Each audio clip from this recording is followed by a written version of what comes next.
A standardized test is something that you take that's like tests you on material that like generally all kids across the country would know and are like supposed to be taught.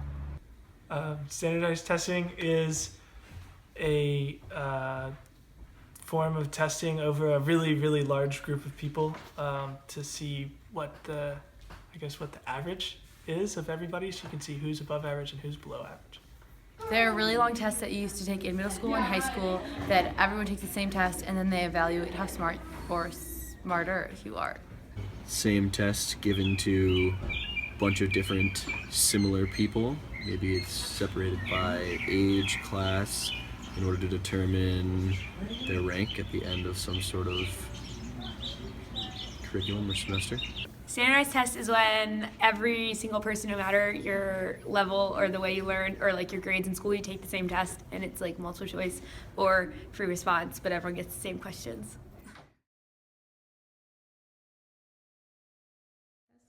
Yes, definitely. Do you want me to elaborate? Like, I don't know, if you look at like the SAT and the ACT, they test in like different ways.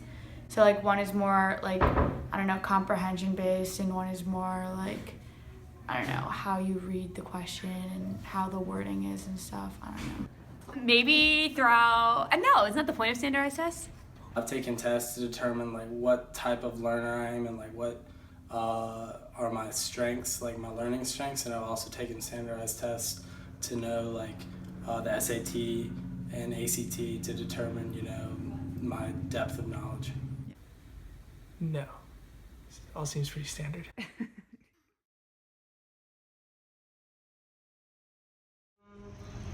There were state tests called like the CMTs that I had taken in elementary school, and then I don't remember the middle school ones, and then the SATs and ACTs.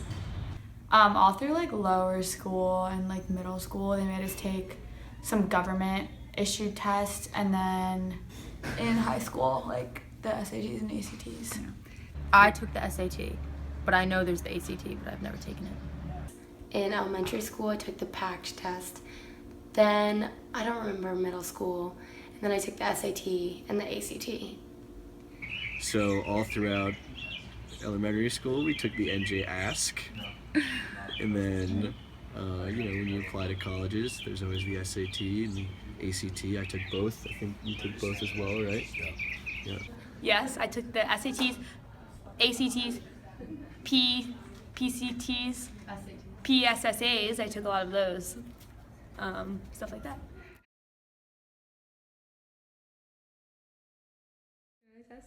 I think they're really important in some ways, and it's good to learn about yourself, but I don't like taking them in certain settings. Like, I hated the SAT and the ACT.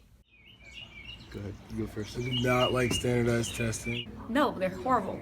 Bane of my existence. No, it's the most horrible thing ever. But I hate them. No one likes, except we used to get a day off of school the next day if you took the test. No, I hated them, and I was a really bad tester, so. I don't mind it, but I don't like it either. Not particularly, but it's kind of curious knowing where your strengths lie at the end, so that's kind of nice. Yeah.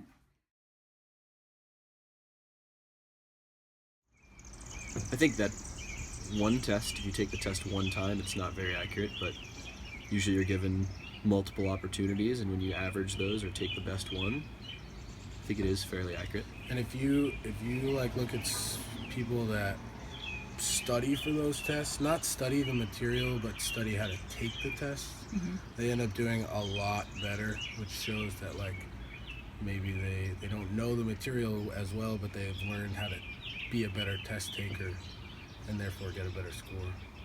I think not always, but I don't see another way to test a big group of people's intelligence. I think it can be an accurate measure for some students, but I think it's really hard to use one test as an accurate assessment of somebody's performance for a whole group of diverse students. I just think that it puts a lot of pressure on students, and everyone test takes differently, and I don't think it's an accurate representation of how much you learn, because I think every student has a different learning style, and some students might be better demonstrating their assessment in a different outlet, like through a presentation or I don't know, a different method than necessarily taking a test at the end of the year? I think that it's as accurate as you can be. Like, if you're trying to like test the entire population, obviously it's not going to be always like that accurate.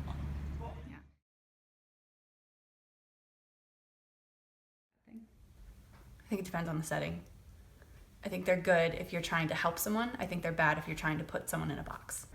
Probably bad, not good. They're very stressful. They put so much pressure on students when you worked your entire life to accumulate these grades, yet they don't matter, and they put it all on a 2-hour test. I guess they can be good overall because it's the most efficient way to like test people like in huge numbers, but it's definitely not the only thing that they should look at when considering like applicants or people. I think overall, I don't know. This is a tough question. I think they're good overall because it is a way to. I have no idea. I'm sorry. I have no idea whether they're good or bad. I can't make that call. So based on the 12 interviews I conducted, it seems like most people can recognize that standardized testing presents both positives and negatives. Almost everyone said that they didn't like taking standardized tests because they make them feel a lot of pressure and stress, but some said that they actually do find them beneficial in the end because they give us a way to kind of find a common ground among people from so many different places and backgrounds.